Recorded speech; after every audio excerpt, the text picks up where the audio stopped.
नमस्कार, स्वागत है आप सभी का आपके ऑफिशियल यूट्यूब चैनल गुरुजी स्पेशल क्लासेस में।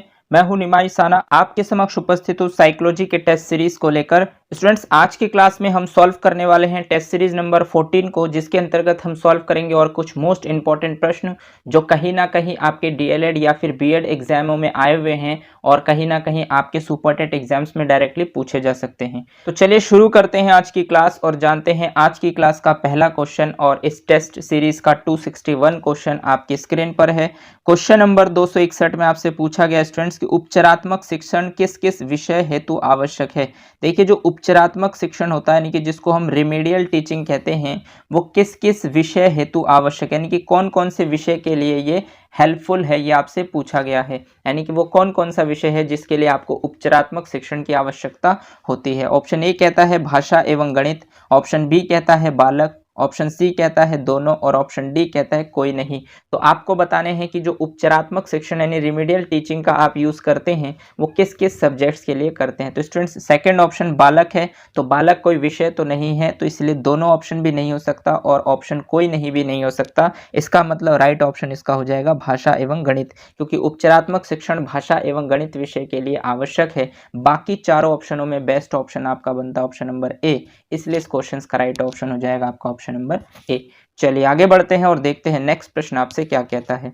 तो नेक्स्ट प्रश्न क्वेश्चन नंबर 262 में आपसे पूछा गया कि उपचारात्मक शिक्षण किन किन कक्षाओं के लिए उपयोगी है। देखिए, जो उपचारात्मक शिक्षण यानी कि रेमेडियल टीचिंग है वो कौन कौन सी कक्षाओं के लिए उपयोगी है, यानी कि किस किस कक्षा में उपचारात्मक शिक्षण प्रदान करने चाहिए। ऑप्शन ए कहता है कक्षा 2 व कक्षा 3, ऑप्शन बी कहता है कक्षा 1 व 2, ऑप्शन सी कहता है ए तथा बी दोनों और ऑप्शन डी कहता है कोई नहीं। तो आपको बताने हैं कि जो उपचारात्मक शिक्षण है वो किन किन कक्षाओं के लिए हेल्पफुल है। तो स्टूडेंट्स, अगर हम देखें तो ऑप्शंस के अकॉर्डिंग कक्षा 2 के बच्चे के लिए भी उपचारात्मक शिक्षण हेल्पफुल है, कक्षा 3 के लिए भी है, इसी तरीके से कक्षा 1 के लिए भी होगा और कक्षा 2 के लिए भी होगा, क्योंकि जो भी बच्चे होंगे उनको उपचारात्मक शिक्षण हमें उस टाइम देना होता है जब आप देखते हैं कि बच्चा सही तरीके से समझ नहीं पा रहा। तो हो सकता है कि बच्चे को और कोई प्रॉब्लम हो सकता है उसे सुनाई कम देता हो, या हो सकता है उसे दिखाई कम देता हो, या हो सकता है कि उसका कॉन्सेप्ट क्लियर नहीं हुआ है,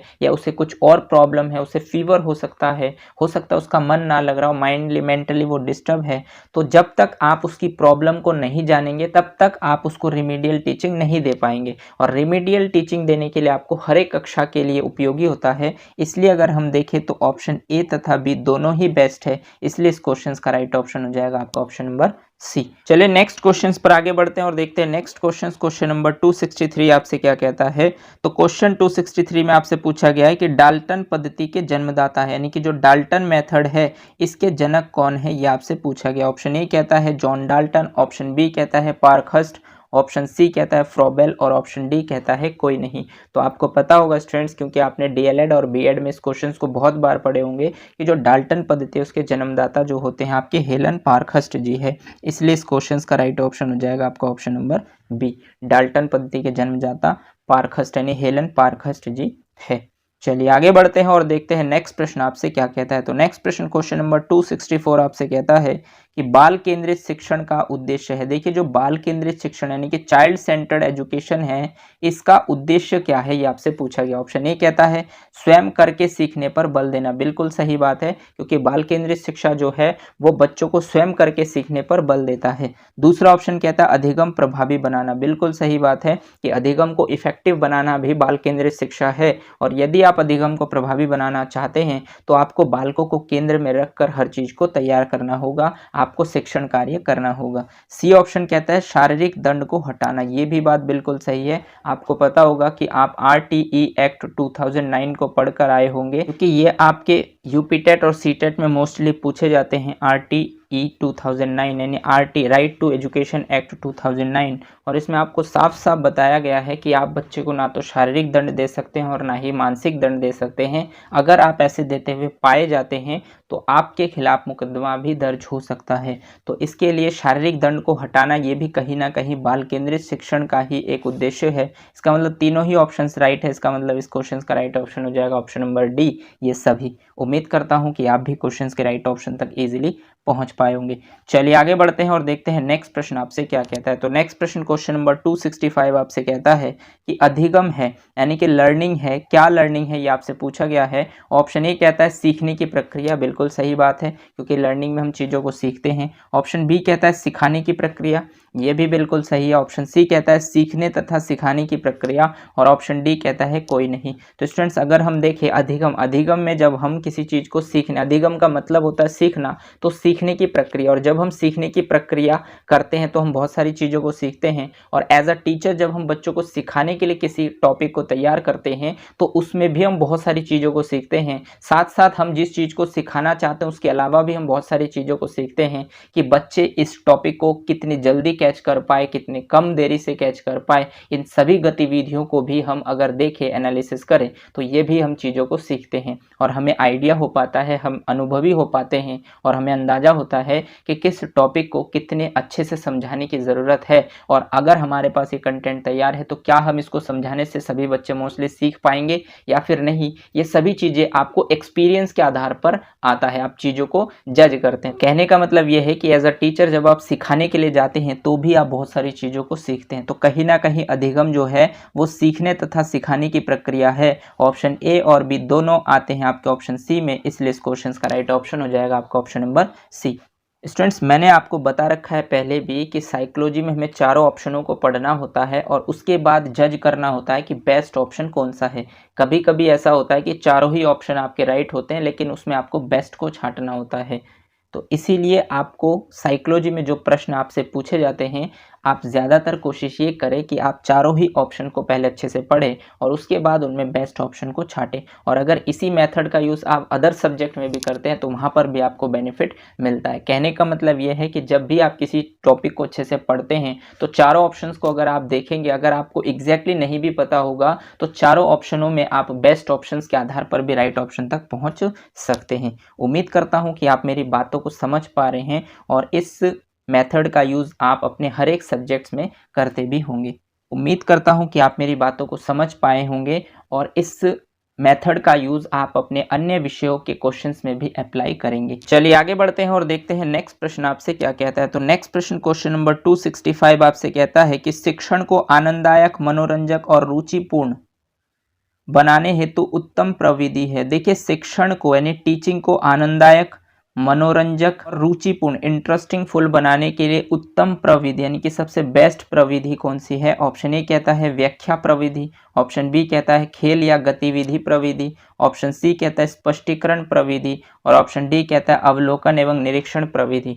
तो अगर आप टीचिंग को आनंददायक, मनोरंजक और रुचिपूर्ण बनाना चाहते हैं तो उसके लिए बेस्ट प्रविधि आपको पता है कि आप बच्चों को पढ़ाते हैं और बच्चों के लिए इन सभी चीज़ों को आप एक ही चीज़ के माध्यम से दे सकते हैं और वो खेल या गतिविधि प्रविधि के माध्यम से, क्योंकि बच्चे सबसे ज़्यादा जिस चीज़ से प्रभावित होते हैं वो होते हैं खेल प्रविधि। तो आपकी कोशिश ये होनी चाहिए कि आप बच्चों को इस तरीके से पढ़ाएं कि खेल खेल के माध्यम से वो चीज़ों को सीख पाए ताकि उनके लिए वो एंटरटेनिंग हो, उनके लिए इंटरेस्टिंग फुल हो, तो वो चीज़ों को और भी आसानी से सीख सकते हैं। तो इसके लिए बेस्ट ऑप्शन है आपका ऑप्शन नंबर बी।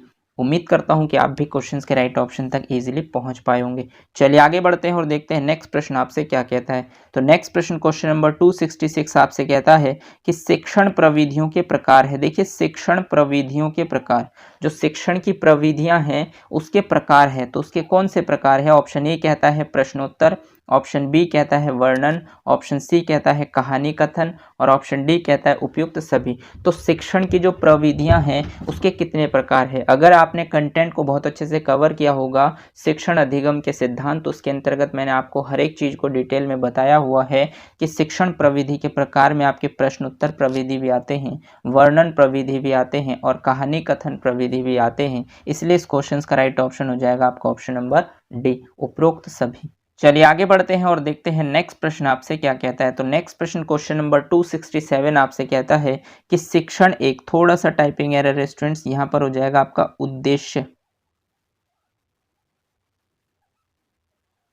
तो शिक्षण एक उद्देश्य निर्देशित क्रिया है, ये किसने कहा है। देखिए शिक्षण एक उद्देश्य निर्देशित क्रिया है, ये किसने कहा है, यानी कि ये कथन किसका है। ऑप्शन ए कहता है NL गेज का, ऑप्शन बी कहता है रायबर्न का, ऑप्शन सी कहता है V.O. स्मिथ का और ऑप्शन डी कहता है सीकोड का। तो आपको बताना है कि शिक्षण एक उद्देश्य निर्देशित क्रिया है, मतलब आप जो टीचिंग करते हैं उसका एक उद्देश्य पहले से निर्देशित होता है, मतलब आपको पहले से पता होता है कि आप किस मैसेज को आज बच्चों तक पहुंचाना चाहते हैं, वो बिल्कुल फिक्स होता है। यानी कि उसका निर्देश आपको पहले से होता है कि आपको इस मैसेज को बच्चों तक पहुंचाना है। तो ये कथन किसका है? तो ये कथन आपके दिए गए हैं V.O. स्मिथ के द्वारा, इसलिए इस क्वेश्चन का राइट ऑप्शन हो जाएगा आपका ऑप्शन नंबर सी, यानी शिक्षण एक उद्देश्य निर्देशित क्रिया है। ये किसने कहा है? तो ये कहा है आपके V.O. स्मिथ साहब ने। तो इसलिए इस क्वेश्चन का राइट ऑप्शन हो जाएगा आपका ऑप्शन नंबर सी। चलिए आगे बढ़ते हैं और देखते हैं नेक्स्ट प्रश्न आपसे क्या कहता है। तो नेक्स्ट प्रश्न क्वेश्चन नंबर 268 आपसे कहता है कि आगमन विधि का प्रयोग किया जाता है। देखिए जो आगमन विधि होता है उस आगमन विधि का प्रयोग कहाँ किया जाता है? ऑप्शन ए कहता है व्याकरण में किया जाता है, ऑप्शन बी कहता है निबंध में किया जाता है, ऑप्शन सी कहता है गद्य शिक्षण में, ऑप्शन डी कहता है पद शिक्षण में। तो आप आगमन प्रविधि का यानी आगमन विधि का प्रयोग कब करते हैं? तो स्टूडेंट्स आपको पता होगा कि आगमन विधि में हम एग्जाम्पल से रूल की तरफ जाते हैं, यानी कि एग्जाम्पल टू रूल, यानी कि उदाहरण से हम नियम की तरफ बढ़ते हैं, उस विधि को हम कहते हैं आगमन विधि। और अगर हम नियम से उदाहरण की तरफ जाते हैं तो वो होता है आपका निगमन विधि। तो यहाँ पर आपसे पूछा गया आगमन विधि का प्रयोग। तो देखिए जो आप निबंध लिखते हैं इसमें तो आगमन विधि का प्रयोग नहीं होता है, क्योंकि इसमें आप उदाहरण प्रदर्शित नहीं करते, ना ही गद्य शिक्षण में करते हैं और ना ही पद शिक्षण में, क्योंकि जब आप व्याकरण पढ़ाते हैं तो व्याकरण के लिए आपको पहले उदाहरण समझाना होता है। ग्रामर जब आप किसी भी विषय के पढ़ाते हैं तो उसके लिए आपको सबसे पहले उनसे रिलेटेड बहुत सारे उदाहरण प्रस्तुत करने होते हैं और उसके आधार पर आपको व्याकरण की जानकारी देनी होती है। इसलिए इस क्वेश्चन का राइट ऑप्शन हो जाएगा आपका ऑप्शन नंबर ए। उम्मीद करता हूं कि आप भी क्वेश्चंस के राइट ऑप्शन तक इजीली पहुंच पाए होंगे। स्टूडेंट्स ये वो प्रश्न है जो आपके डीएलएड और बीएड के प्रीवियस ईयर में आए हुए प्रश्न है, जो बहुत ही ज्यादा इंपॉर्टेंट और इसी तरीके के प्रश्न आपको सुपर टेट एग्जाम्स में देखने को मिलेंगे। चलिए आगे बढ़ते हैं और देखते हैं नेक्स्ट प्रश्न आपसे क्या कहता है। तो नेक्स्ट प्रश्न क्वेश्चन नंबर 269 आपसे कहता है कि निम्नलिखित में से कौन सी श्रव्य दृश्य सामग्री के चयन में सर्वाधिक प्रमुख थे? यानी कि वो कौन सी सामग्री है जो श्रव्य दृश्य सामग्री के चयन में सबसे ज्यादा प्रमुख है, यानी कि उपयोगी है। ऑप्शन ए कहता है धन व्यवस्था, ऑप्शन बी कहता है विषय वस्तु की प्रकृति, ऑप्शन सी कहता है शिक्षकों की पसंद और ऑप्शन डी कहता है छात्रों की पसंद। तो आपको बताने हैं कि जो श्रव्य दृश्य सामग्री के चयन में सर्वाधिक प्रमुख थे, यानी कि सबसे ज्यादा प्रमुख मुख्य कौन थे? तो धन व्यवस्था बिल्कुल भी नहीं थे। विषय वस्तु की प्रकृति, देखिए जो आपकी विषय वस्तु की प्रकृति है, जिस विषय वस्तु को आप पढ़ा रहे हैं उसका नेचर क्या है, वो सबसे ज्यादा मैटर करता है आपके श्रव्य दृश्य सामग्री के लिए, ना कि शिक्षकों की पसंद और ना ही छात्रों की पसंद। क्योंकि आप अपने पसंद के अनुसार चीजों को नहीं करते, आपको किसी टॉपिक को समझाने के लिए उसके मुताबिक क्या चीजें जरूरी है जिसके माध्यम से आप आसानी से समझा सकते हैं, वो डिपेंड करता है। इसीलिए श्रव्य दृश्य सामग्री का जो आप चयन करते हैं वो सबसे ज्यादा बेस्ट प्रमुख माना जाता है विषय वस्तु की प्रकृति पर। यानी कि जिस विषय वस्तु का, मान लीजिए कि आप रसायन विज्ञान को पढ़ाते हैं जिसमें आप परमाणु को पढ़ाएंगे, तो परमाणु को आप किसी भी तरीके से नहीं दिखा सकते, इसको दिखाने के लिए आपको एक मॉडल प्रस्तुत करना होगा।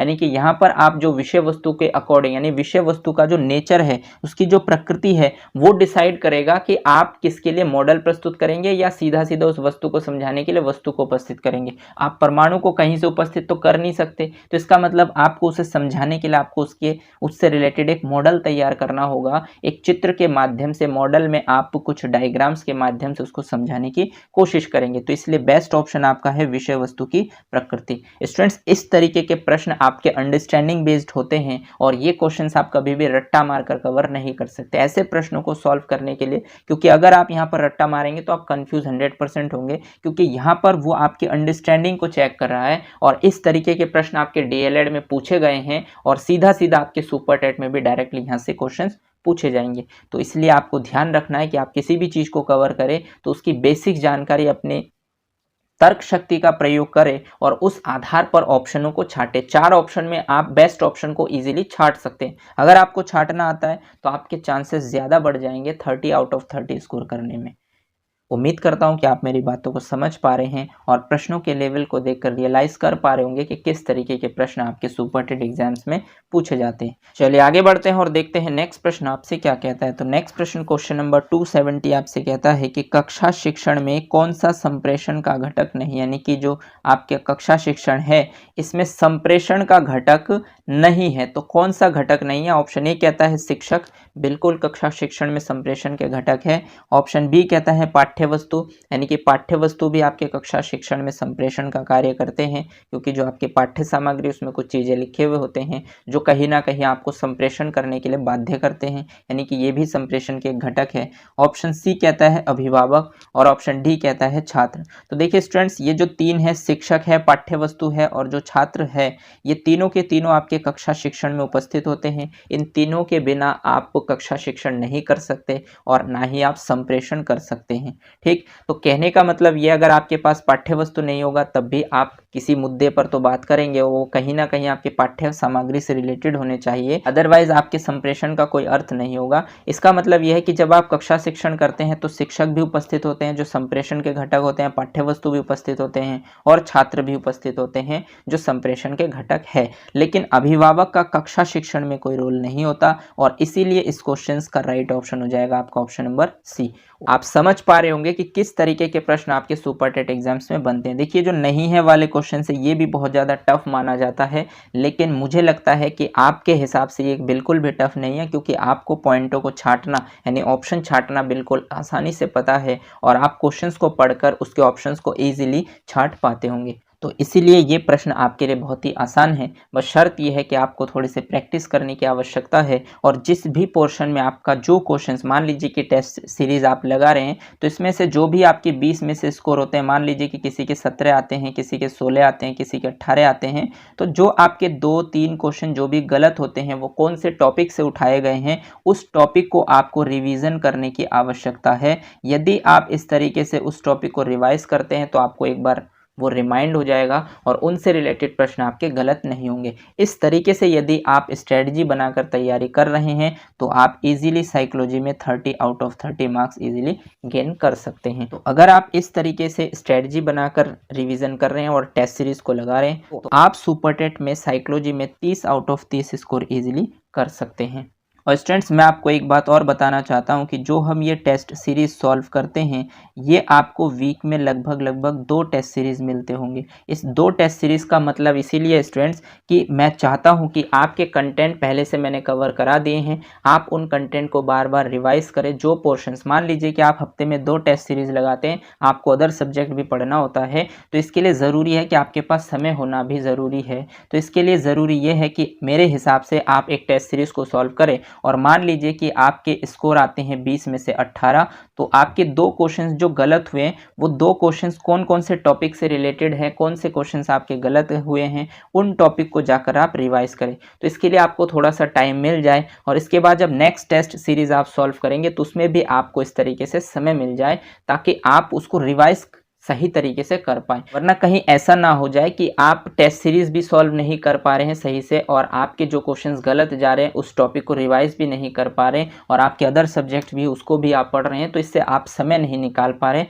तो कहीं ना कहीं वो सही नहीं हो पाएगा। इसीलिए मैं कोशिश करता हूँ कि आपको वीक में 2 ही टेस्ट सीरीज दूँ ताकि आपको 40 क्वेश्चन भी प्रैक्टिस हो जाए और जो भी आपके वीक पॉइंट है उस पर आप रिविज़न कर पाए, उसके लिए आपको समय मिल पाए। और बाकी क्लासेस में आपको साइंस भी करना होता है तो साइंस के प्रॉपर नोट्स भी बनाने होते हैं और करंटली आप जब साइंस को पढ़ रहे हैं, इसके प्रॉपर नोट्स बना रहे हैं, तो उसको नोट्स बनाने में भी समय लगता है, प्लस उसको रिवाइज भी करना होता है और तुरंत उसके बाद उसके प्रैक्टिस सेट भी आ जाते हैं तो उसको भी सॉल्व करना होता है। इसलिए मेरी कोशिश रहती है कि मैं साइकोलॉजी में आपको वीकली 2 ही टेस्ट लूँ और उन 2 टेस्ट के माध्यम से आपको थोड़ा रियलाइज भी हो ताकि आप सब्जेक्ट्स के टच में भी रहे और आप अपनी कमियों पर सही तरीके से वर्क कर पाएँ। लेकिन अगर आपके माइंड में, आपके दिमाग में कोई और सुझाव है तो वो कमेंट सेक्शन में जरूर बताइए ताकि मैं उस चीज को इंप्लीमेंट कर पाऊं। चलिए आगे बढ़ते हैं और देखते हैं नेक्स्ट क्वेश्चन आपसे क्या कहता है। तो नेक्स्ट क्वेश्चन 271 आपसे कहता है कि शिक्षक द्वारा कक्षा में अंत्याक्षरी एवं काव्य पाठ प्रतियोगिता कराना कौन सा शिक्षण सिद्धांत है। देखिए, शिक्षक के द्वारा यानी कि जब टीचर कक्षा में अंत्याक्षरी या फिर काव्य पाठ का प्रतियोगिता कराते हैं तो ये कौन से शिक्षण सिद्धांत के अंतर्गत आते हैं। ऑप्शन ए कहता है नियोजन का सिद्धांत, ऑप्शन बी कहता है निश्चित उद्देश्य का सिद्धांत, ऑप्शन सी कहता है क्रियाशीलता का सिद्धांत और ऑप्शन डी कहता है अभिप्रेरण एवं रुचि का सिद्धांत, मतलब जब शिक्षक अपनी कक्षा में अंत्याक्षरी के माध्यम से या काव्य पाठ प्रतियोगिता के माध्यम से आपको शिक्षण कराते हैं तो यह कौन सा शिक्षण सिद्धांत के अंतर्गत आते हैं, ये आपको बताने। तो स्टूडेंट्स, नियोजन का सिद्धांत तो ये नहीं होता और ना ही निश्चित उद्देश्य का सिद्धांत होता है कि आपको अंत्याक्षरी का ज्ञान हो, और ना ही आपको अंत्याक्षरी के माध्यम से आपको मोटिवेट किया जाता है, तो ये भी नहीं है, क्योंकि शिक्षक चाहते हैं कि आप क्रियाशील रहे, एक्टिव रहे और अलग अलग तरीके की गतिविधियों के माध्यम से आप चीज़ों को सीख पाए, ताकि आपको जो शिक्षण है वो बोरियत ना लगे, बोरिंग ना लगे। आप चीज़ों को सहज तरीके से, आसान भाषा में, अलग अलग तरीके में, अलग अलग वे में आपका कॉन्सेप्ट, मतलब आपका इंटरेस्ट बना रहे और आप चीज़ों को धीरे धीरे सीखते जाए। मतलब लगातार यदि आप शिक्षण करते हैं या लगातार यदि आप पढ़ते हैं तो आप कभी कभी बोर हो जाते हैं, इसलिए अलग अलग मेथड्स का यूज शिक्षण सिद्धांत में इसलिए किया जाता है ताकि आप क्रियाशील बने रहें और किसी ना किसी बहाने से आप चीज़ों को सीखते जाएं। इसलिए इस क्वेश्चन का राइट ऑप्शन हो जाता है आपका option number C.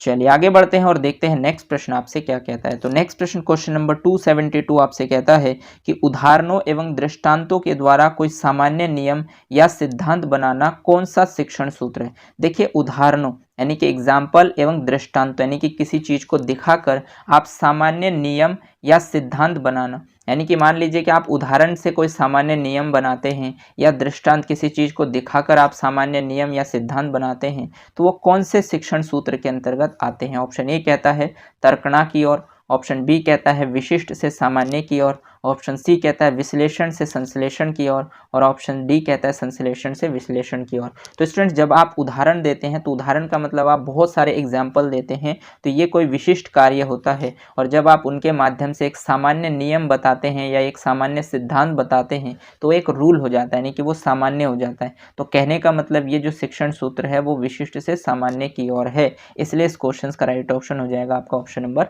B. Examiner को शिक्षण सूत्र को पूछना था, लेकिन उसको उसने सिद्धांत के साथ किस तरीके से रिलेट किया कि आप यदि उदाहरण से एक सामान्य नियम या सिद्धांत को बनाते हैं तो आप उसमें कौन से शिक्षण सूत्र का प्रयोग करेंगे। तो स्टूडेंट्स, ये सभी जो शिक्षण सूत्र और शिक्षण अधिगम के सिद्धांत हैं, इनको मैंने हर एक टॉपिक वाइज कंटेंट के दौरान पहले आपको अच्छे से समझाया है, फिर इसके तुरंत बाद मैंने आपको प्रैक्टिस सेट सॉल्व कराए जिसमें आपको आइडिया लगाने के लिए कि किस तरीके के प्रश्न आपके एग्जाम्स में बनते हैं और किस तरीके के प्रश्न पूछे जाते हैं। वो प्रश्न भी आपके कहीं ना कहीं एग्जाम में आए हुए हैं, और ये जो आप टेस्ट सीरीज सॉल्व कर रहे हैं ये आपके स्पेशली बीएड और डीएलएड के प्रीवियस ईयर में आए क्वेश्चन हैं। तो स्टूडेंट्स, या तो सीधा सीधा आपके यहाँ से क्वेश्चन उठाकर पूछ लेंगे, या हो सकता है एग्जामिनर अपने तरफ से क्वेश्चंस बनाए, तो किसी भी तरीके से वो क्वेश्चंस बनाए, इससे हटकर नहीं बना सकते। वो कहीं ना कहीं वो क्वेश्चंस को इस तरीके से डिजाइन करेंगे कि वो या तो शिक्षण सूत्र होगा या उस शिक्षण सूत्र का संबंध किसी शिक्षण सिद्धांत से होगा। तो इस तरीके के प्रश्न ही बनाए जाते हैं, और ऐसे प्रश्न आपके बिहेवियर पर बेस्ड होते हैं, यानी कि आपको अंडरस्टैंडिंग करना होता है, समझना होता है, तभी आप ऐसे प्रश्नों के उत्तर दे पाते हैं।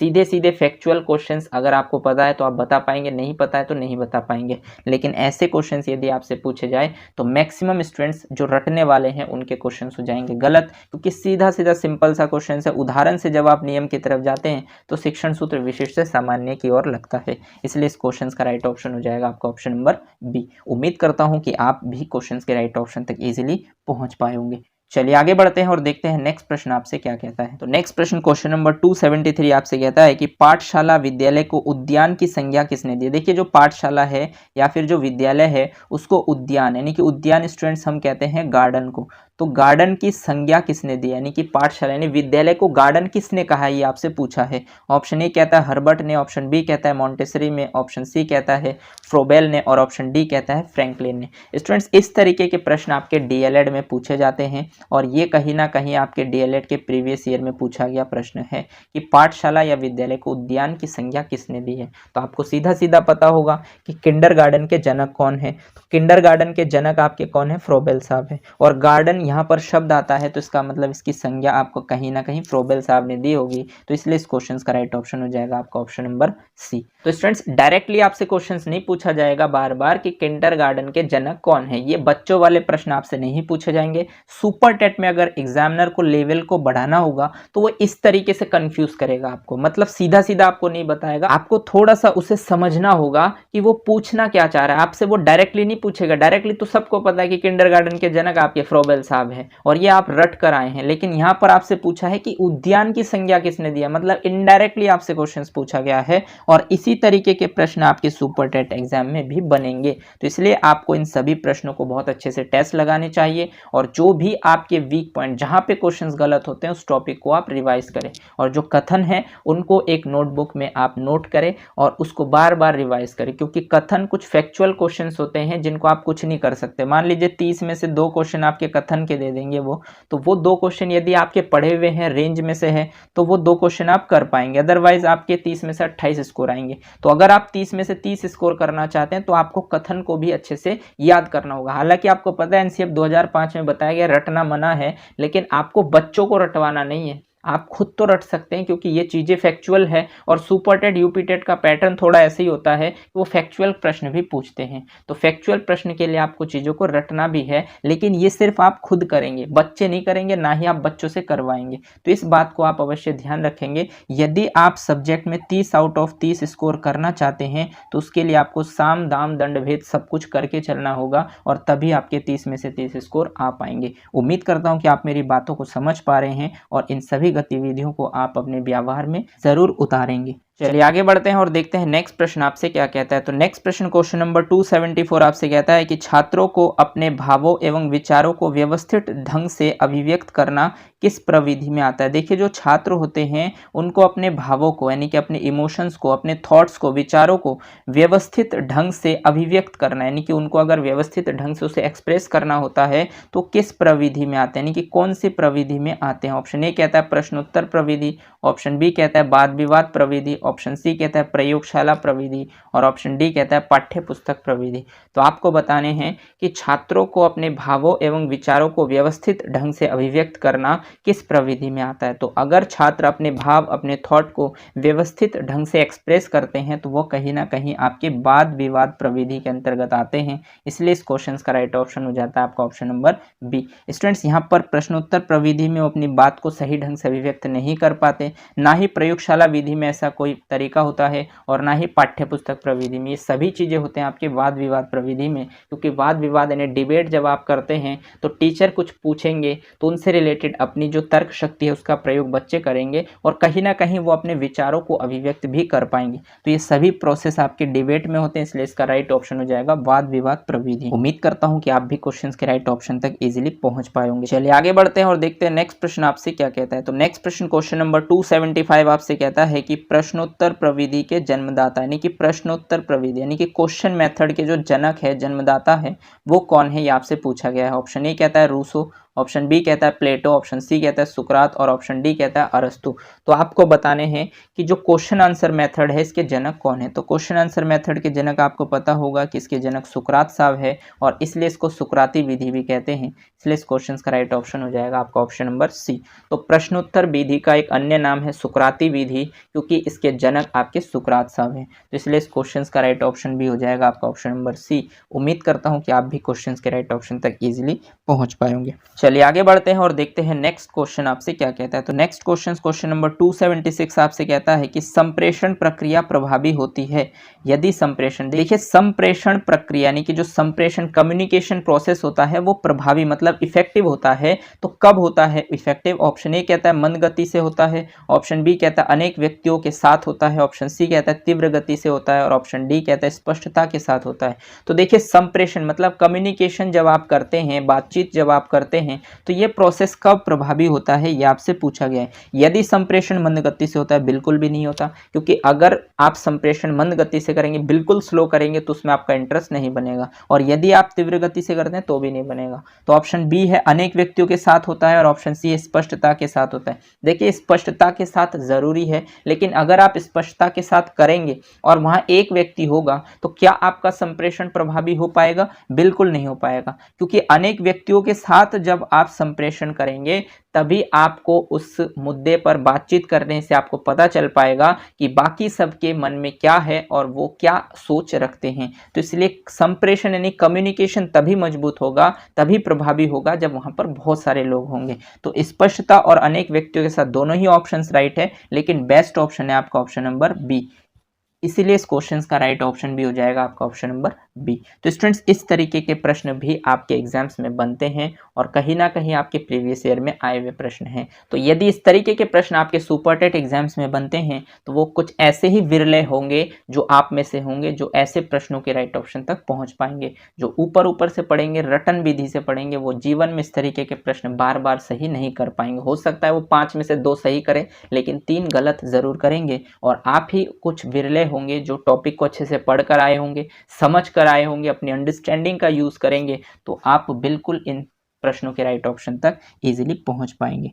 चलिए आगे बढ़ते हैं और देखते हैं नेक्स्ट प्रश्न आपसे क्या कहता है। तो नेक्स्ट प्रश्न क्वेश्चन नंबर 277 आपसे कहता है कि कक्षों की कमी होने पर शिक्षक अपनाता है। देखिए, अगर आपके स्कूल में, विद्यालय में कक्ष की कमी यानी क्लासरूम की कमी हो, तो क्लासरूम की कमी होने पर शिक्षक क्या अपनाते हैं। ऑप्शन ए कहता है बहुकक्षा शिक्षण, ऑप्शन बी कहता है बहुस्तरीय शिक्षण विधि, ऑप्शन सी कहता है उपचारात्मक शिक्षण विधि और ऑप्शन डी कहता है सहभागी शिक्षण विधि।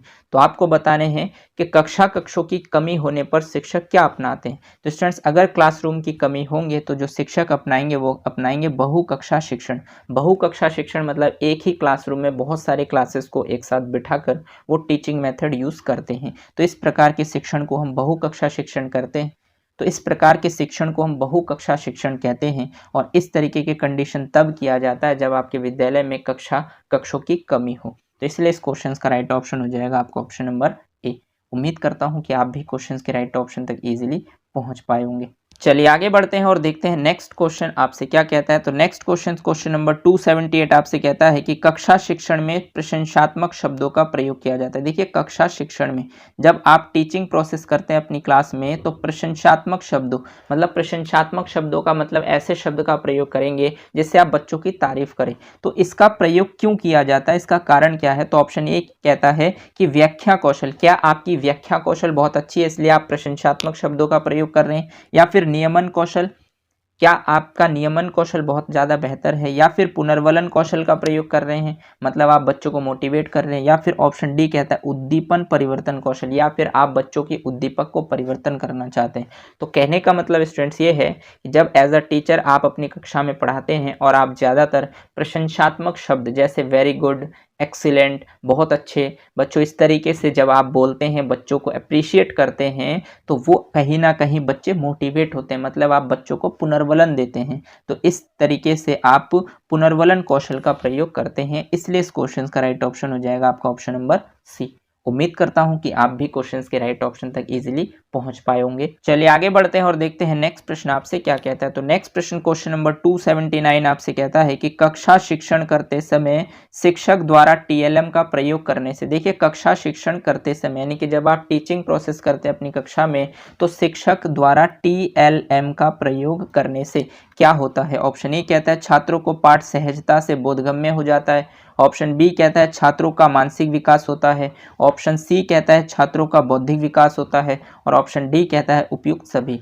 मतलब स्टूडेंट्स, एज अ टीचर जब आप अपनी कक्षा में टीचिंग करते हैं तो आप एज अ टीचर टीएलएम का प्रयोग करते हैं। टीएलएम का फुल फॉर्म आपका होता है टीचिंग लर्निंग मटेरियल। तो इसका आप प्रयोग करते हैं। तो इसका प्रयोग आपके करने से क्या बेनिफिट होता है। छात्रों को पाठ सहजता से बोधगम्य हो जाता है, बिल्कुल सही बात है, क्योंकि आप टीएलएम का प्रयोग इसीलिए करते हैं ताकि बच्चों को चीजें आसानी से समझ आ जाए। ऑप्शन बी कहता है छात्रों का मानसिक विकास होता है, इससे बच्चों का मेंटल डेवलपमेंट भी होता है क्योंकि वो सोच विचार करते हैं, तो ये भी बेटर ऑप्शन है। ऑप्शन सी कहता है छात्रों का बौद्धिक विकास होता है, मतलब उनका कॉग्निटिव डेवलपमेंट या इंटेलिजेंस उनकी बढ़ती है, तो ये भी बिल्कुल सही है। इसका मतलब इस क्वेश्चन का राइट ऑप्शन हो जाएगा ऑप्शन नंबर डी, उपयुक्त सभी। इसीलिए स्टूडेंट्स, एज अ टीचर हमें टीएलएम का प्रयोग करना चाहिए ताकि हम बच्चों की इस तरीके से डेवलपमेंट कर सके। तो उम्मीद करता हूं कि आप भी इन प्रश्नों के राइट ऑप्शन तक इजीली पहुंच पाए होंगे। चलिए आगे बढ़ते हैं और देखते हैं नेक्स्ट प्रश्न क्वेश्चन नंबर 280 आपसे क्या कहता है। तो क्वेश्चन नंबर 280 में आपसे पूछा गया स्टूडेंट्स कि फ्लैनेल बोर्ड किस प्रकार का टीएलएम है। देखिए जो फ्लैनेल बोर्ड होता है वो किस प्रकार का टीएलएम है ये आपसे पूछा गया है। ऑप्शन ए कहता है दृश्य श्रव्य, ऑप्शन बी कहता है श्रव्य, ऑप्शन सी कहता है दृश्य और ऑप्शन डी कहता है इलेक्ट्रॉनिक। तो स्टूडेंट्स फ्लैनेल बोर्ड किस प्रकार का टीएलएम है ये आपसे पूछा गया है। तो आपने देखा होगा स्टूडेंट्स, आप मोस्टली देखते हैं कि जो बड़े बड़े सिटीज़ पे जब आप जाते हैं तो आपको रोड में फ्लैनेल बोर्ड दिखाई देता है जिसमें कुछ आपको निर्देश देखने को मिलते हैं, उसको आप पढ़ते हैं और उसके आधार पर आप समझते हैं चीज़ों को। तो कहने का मतलब उसमें कोई साउंड का प्रोसेस तो नहीं होता, इसलिए ना तो ये दृश्य श्रव्य है और ऑप्शन बी कहता है सिर्फ श्रव्य, तो इसलिए ये भी नहीं हो सकता और ऑप्शन डी इलेक्ट्रॉनिक भी वो नहीं होता है। तो इसलिए इस क्वेश्चन का राइट ऑप्शन हो जाएगा आपका ऑप्शन नंबर सी यानी दृश्य। जो आपका फ्लैनेल बोर्ड होता है उसमें सिर्फ आप चलचित्रों को देख सकते हैं और उसमें अगर कोई निर्देश दिया होता है तो उसको आप पढ़कर चीज़ों को समझ सकते हैं। तो कहीं ना कहीं जो इस प्रकार का टीएलएम होता है वो आपका सिर्फ और सिर्फ दृश्य सामग्री को रिप्रेजेंट करता है, इसलिए इस क्वेश्चन का राइट ऑप्शन हो जाएगा आपका ऑप्शन नंबर सी। तो उम्मीद करता हूं कि यहाँ तक जितने भी प्रश्न हमने सॉल्व किए उन सभी प्रश्नों के राइट ऑप्शन तक आप इजीली पहुंच पाए होंगे। तो उम्मीद करता हूं कि यहाँ तक जितने भी प्रश्न हमने सॉल्व किए उन सभी प्रश्नों के राइट ऑप्शन तक आप इजीली पहुंच पाए होंगे। अपना स्कोर ज़रूर बताएं कि 20 में से आपके स्कोर कितने आए हैं। और जिस तरीके की स्ट्रेटजी मैंने आपके साथ शेयर की है कि अगर आपके 20 में से 18 नंबर आते हैं, 17 नंबर आते हैं, तो जो भी 2 या 3 क्वेश्चन आपके गलत जाते हैं उन पोर्शंस को जाकर आप रिवाइज करें। कंटेंट आपको प्लेलिस्ट में सभी मिल जाएंगे साइकोलॉजी के, तो वहां पर जाकर आप उस टॉपिक को रिवाइज करें और उनसे संबंधित प्रैक्टिस सेट लगाएं, तभी आप नेक्स्ट टेस्ट के लिए तैयार रहें। यदि आप इस तरीके से अपनी कमज़ोर पॉइंट पर, अपनी कमियों पर कार्य करेंगे, तभी आप सुपर टेट जैसे एग्जाम में 30 में से 30 स्कोर कर सकते हैं। तभी आप सुपर टेट जैसे एग्जाम में साइकोलॉजी में 30 में से 30 स्कोर ईजिली कर सकते हैं। तो स्टूडेंट्स उम्मीद करता हूं कि इन सभी प्रश्नों को आपने बहुत अच्छे से सॉल्व किया होगा और आपके 20 में से 20 स्कोर आए होंगे। लेकिन जो भी आपके स्कोर है उसको कमेंट सेक्शन में ज़रूर बताएं और क्वेश्चंस किस तरीके से लगे वो भी आप मुझे ज़रूर बताएं, ताकि आपके कमेंट्स के माध्यम से मुझे भी मोटिवेशन मिल पाए कि मैं आप लोगों के लिए जो भी कर रहा हूँ क्या वो मैं आपके लिए बेहतर कर पा रहा हूँ या फिर नहीं, और मुझे कितना इसमें इम्प्रूवमेंट करने की आवश्यकता है, ये सभी चीज़ें मुझे पता चल पाए। तो उम्मीद करता हूँ कि आप मेरी बातों को समझ पा रहे होंगे। मिलते हैं नेक्स्ट क्लास में नेक्स्ट टेस्ट सीरीज़ के साथ। आज के लिए बस इतना ही। अगर आपको कोई क्लास अच्छी लगी हो तो इसे लाइक कीजिए, अपने दोस्तों के साथ शेयर कीजिए और अगर आपने चैनल को सब्सक्राइब नहीं किया है तो चैनल को सब्सक्राइब कर लीजिए, बेल आइकन को भी प्रेस कर दीजिए ताकि इसी तरीके के बेनिफिशियल वीडियो जब भी मैं आपके लिए बनाऊं तो आपको टाइम टू टाइम नोटिफिकेशन मिलते रहें। धन्यवाद। जय हिंद।